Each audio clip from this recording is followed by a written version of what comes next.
മുടിയനായ പുത്രന്റെ ഉപമ.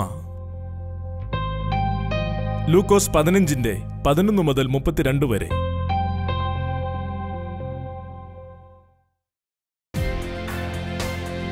യേശു പറഞ്ഞത്: ഒരു മനുഷ്യന് 2 പുത്രന്മാരുണ്ടായിരുന്നു.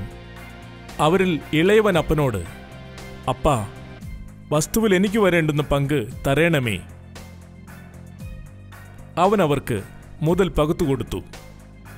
ഏറെ നാൾ കഴിയും മുമ്പേ ഇളയ മകൻ സകലവും സ്വരൂപിച്ച് ദൂരദേശത്തേക്ക് യാത്രയായി. അവിടെ ദുർനടപ്പുകാരനായി ജീവിച്ചു വസ്തുവക നാനാവിധമാക്കിക്കളഞ്ഞു. എല്ലാം ചെലവഴിച്ച ശേഷം ആ ദേശത്ത് കഠിനക്ഷാമമുണ്ടായിട്ട് അവന് മുട്ടുവന്നു തുടങ്ങി. അവൻ ആ ദേശത്തിലെ പൗരന്മാരിൽ ഒരുത്തനെ ചെന്ന് ആശ്രയിച്ചു. അവൻ അവനെ തൻ്റെ വയലിൽ പന്നികളെ മേയ്ക്കുവാൻ അയച്ചു. പന്നി തിന്നുന്ന വാളവര കൊണ്ട് വയറ് നിറയ്ക്കുവാൻ അവൻ ആഗ്രഹിച്ചുവെങ്കിലും ആരും അവന് കൊടുത്തില്ല. അപ്പോൾ സുബോധം വന്നിട്ട് അവൻ, എൻ്റെ അപ്പൻ്റെ എത്ര കൂലിക്കാർ ഭക്ഷണം കഴിച്ച് ശേഷിപ്പിക്കുന്നു, ഞാനോ നശിച്ചു പോകുന്നു. ഞാൻ എഴുന്നേറ്റ് അപ്പൻ്റെ അടുക്കൽ ചെന്ന് അവനോട്, അപ്പാ, ഞാൻ സ്വർഗത്തോടും നിന്നോടും പാപം ചെയ്തിരിക്കുന്നു.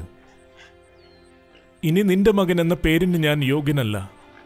നിന്റെ കൂലിക്കാരിൽ ഒരുത്തനെ പോലെ എന്നെ ആക്കണമേ. അങ്ങനെ അവൻ എഴുന്നേറ്റ് അപ്പൻ്റെ അടുക്കൽ പോയി. ദൂരത്തു നിന്നു തന്നെ അപ്പൻ അവനെ കണ്ട് മനസ്സലിഞ്ഞോടിച്ചെന്നു.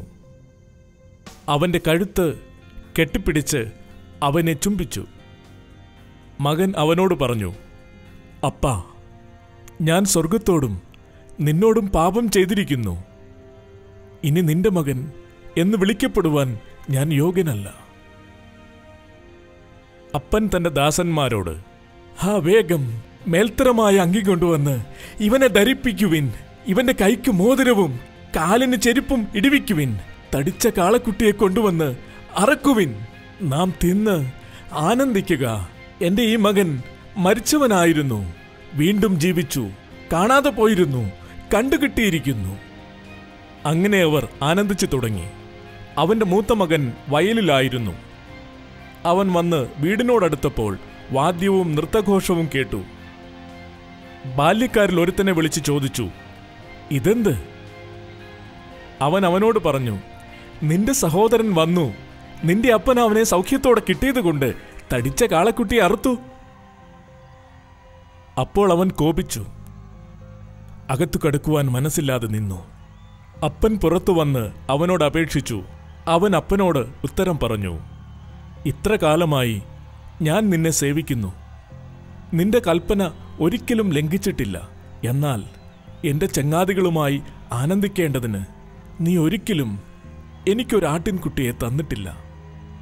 വേശ്യമാരോടുകൂടി നിന്റെ മുതൽ തിന്നുകളഞ്ഞ ഈ നിന്റെ മകൻ വന്നപ്പോഴേക്കോ തടിച്ച കാളക്കുട്ടിയെ അവനു വേണ്ടി അറുത്തുവല്ലോ. അതിന് അപ്പൻ അവനോട്, മകനെ, നീ എപ്പോഴും എന്നോടുകൂടെ ഇരിക്കുന്നുവല്ലോ. എനിക്കുള്ളതെല്ലാം നിന്റേതാകുന്നു. നാം ആനന്ദിച്ച് സന്തോഷിക്കേണ്ടത് ആവശ്യമായിരുന്നു. നിന്റെ ഈ സഹോദരനോ മരിച്ചവനായിരുന്നു, വീണ്ടും ജീവിച്ചു. കാണാതെ പോയിരുന്നു, കണ്ടുകിട്ടിയിരിക്കുന്നു.